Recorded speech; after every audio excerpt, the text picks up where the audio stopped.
I was talking with a fellow designer at a Protospiel about past Spiel de Jahres winners, about how it is sad that some of these great games, these games that help propel the board game hobby to the heights it is today, are no longer available.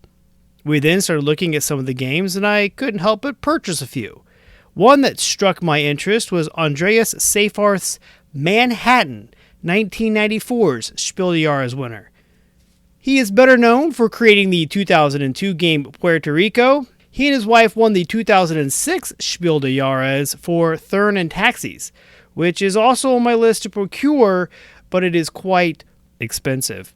Anyway, back to Manhattan, the subject of this episode. What caught my eye was the table presence. You are physically stacking building pieces to build skyscrapers in the eponymous city. In Manhattan, you and your opponents are fighting to construct skyscrapers in 6 different neighborhood districts of the island: Upper East Side, Upper West Side, Midtown, Downtown, Soho, and Wall Street. Points are scored in 3 ways: the owner of each building, the player with the top floor; control of each district, the player controlling the majority of buildings in a district; and the owner of the tallest building, or the player with the top floor of the building with the most floors. When the game ends, the player with the most points wins. Can you outthink, outwit, and outbuild your opponents? Let's find out when we look at Manhattan.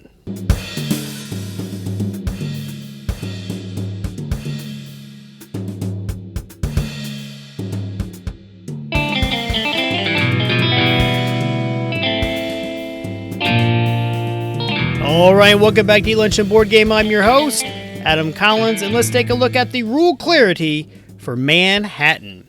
I have to say the rule book looks a little wanting, but it is tight and leaves nothing to chance. It is very clear and shares the required examples to keep everything black and white. Time to explain to newcomers. To explain from scratch, Manhattan will require about 8 to 10 minutes. The mechanics are truly simple to grasp. It is the strategy and the wanting of trying to do better next time that draws my coworkers back to this game. Gameplay. To set up, place the board in the center of the table. Each player sits on a different edge of the board. This is important. Each player's orientation to the board must be different. Each player then takes 25 building pieces of their chosen color and places 1 single-story piece by the score tracker. The first player takes the golden floor piece. Shuffle carefully the cards, and each player is dealt 4 cards. Manhattan is played over 4 rounds with 4 players, or 6 rounds with 3. At the start of each round, each player selects 6 building pieces for that round. They do not have to match what other players have chosen. These cannot be changed once the round starts. In a 3-player game, it is 4 pieces. On a turn, the active player plays a building card and places a building piece in the highlighted square of any of the districts shown on the card. So let's take a second to look at the card's anatomy. Each of the building cards has a 3x3 grid in the upper corners. One of the 9 squares will be filled in. That square is where the player must play a piece from their chosen pieces. Remember how I said earlier that each player has to have a different orientation? The player must place the piece in the filled in square as orientated when they place the card, grid side touching the board. So each player could play the same card and play a piece in a different square, obviously except the middle. When playing a piece, the active player can place it in any of the districts on the board. The placement, though, must follow a few rules. If it is being played in a space that is empty, any piece may be played. If a player controls the building, meaning that they have the top floor of the building, then any piece may be played on that building. However, If the active player wants to take control of a building controlled by an opponent, the piece placed must make their color of floors equal to or greater than the current controller. The pieces come in 4 sizes: 1-story, 2-story, 3-story, and 4-story. This means if the building is 3 stories tall and controlled by the orange player, the blue player must build a 3-story or 4-story piece on top. This rule applies no matter how many stories and how many pieces have been played. If you can get a 5-story lead in a building, it cannot be taken from you. Likewise, beware of someone getting that lead and securing the building for themselves. Remember, you are limited to just the 6 pieces you selected for this round, so be strategic. Once a piece is placed, the player then draws up a new card and play passes to the left. When the last piece of the round is placed, a scoring round occurs.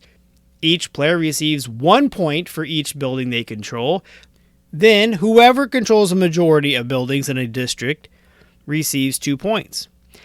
If there is a tie, no points are awarded for that district.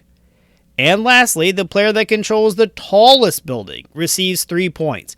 However, if 2 buildings tie for tallest, again, no points are awarded. This building can get crazy tall, or if 2 buildings are competing for tallest, things can get a little interesting for sure.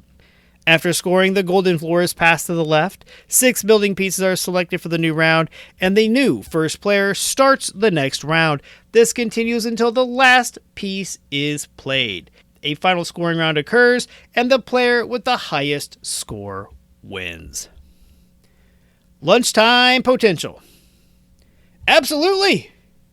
The first time we played Manhattan, we learned it, played it, and packed it away all in under an hour. Our second game went even smoother and quicker. Replayability. For my lunchtime crew and me, this is where Manhattan really shines. There are so many different strategies that can be deployed. Do I focus on a few districts and maintain a majority? Or do I just build and control a lot of buildings? Each of these can be very beneficial depending on what cards you draw and what your opponents do. Component quality. I have the 1996 release from Mayfair, which was the first release in the United States. It debuted 2 years earlier in Germany, published by Hans and Gluck. My copy has its highs and lows. The high, the building pieces themselves. The 101, counting the golden floor, building pieces are nice, solid plastic. They have and will continue to hold up for many plays. The board is a standard nice, thick chipboard. Then there are the cards. They are the low. They are of poor quality. They are not made of playing card material. They're made of basically paper cardstock. They do not shuffle well. They bend too easily. Even sleeved, I don't think they will survive that long. But a quick note, it looks like the new version has better card quality. Artwork. My copy does not even list an artist, but it does list a graphic designer and product photographer, Ramon B. Mascarenas. This makes sense, as the artwork is not that impressive at all. It looks like basically stock pictures of Manhattan. Needless to say, it is not what drew me to the game. However, some newer versions have better artwork, and some versions seem to have even abandoned the Manhattan Island theme, which just seems a bit odd. Expansions. There are no expansions. I am not sure how you would be able to do that. Bang for the buck. So it looks like this game is currently not in production. However, used copies are everywhere and they are very easy to find. I nicked mine off eBay for $20 plus shipping and handling. I know there are some other ones available on eBay as well as other used game sites. For the $20 I spent, I cannot complain. As a matter of fact, it is now one of our favorite games to play at lunch. For a game that is pushing nearly 30 years old, making it older than all of my coworkers except me, it holds up well. And it will offer a lot of fun in your office too. Summary. It is easy to see how Manhattan won the Game of the Year in 1994. It is very innovative. It is a fun take on area control. As I said, there are multiple ways to try and maximize your points per piece. There are also pitfalls you don't want to fall into, but you just can't help it. At some point, you should just stop trying to take control of the tallest building, as you are just wasting pieces better spent elsewhere that will actually score you points. But you can't, because you are in it to win it. As with a lot of games from this era, they are forgotten and do not get the respect that they deserve. The older Spiel des Jahres winners tend to score lower on BGG because they are looked at and compared to today's games. But today's games stand on the shoulders of these older ones. Manhattan has a 6.7 rating based on 5,700 reviews. I easily give it a 7.5, if not 8. It is fast and easy to learn and play. Heck, it has a complexity of 1.92 on a scale of 5. That seems a bit low too. It should be at least a full-blown 2, if not closer to 2.5. There is a lot of luck in the game, but it is mitigated by the decisions that it offers. Every turn you have at least a few options. I guess there is a rare instance where all your cards are the same and you only have one piece left. Manhattan offers you choices that you make that can either pay off or cost you. Do you enter a new district? Do you overtake an opponent's building? Do you fortify one of your own buildings? Which piece do you play? All of these questions occur each turn. You can have the best laid plans and your coworker will just shatter them with a carefully placed piece. I urge you to find a copy and see for yourself. Also, look at some of the other Spiel des Jahres winners from the mid-90s, the mid-80s.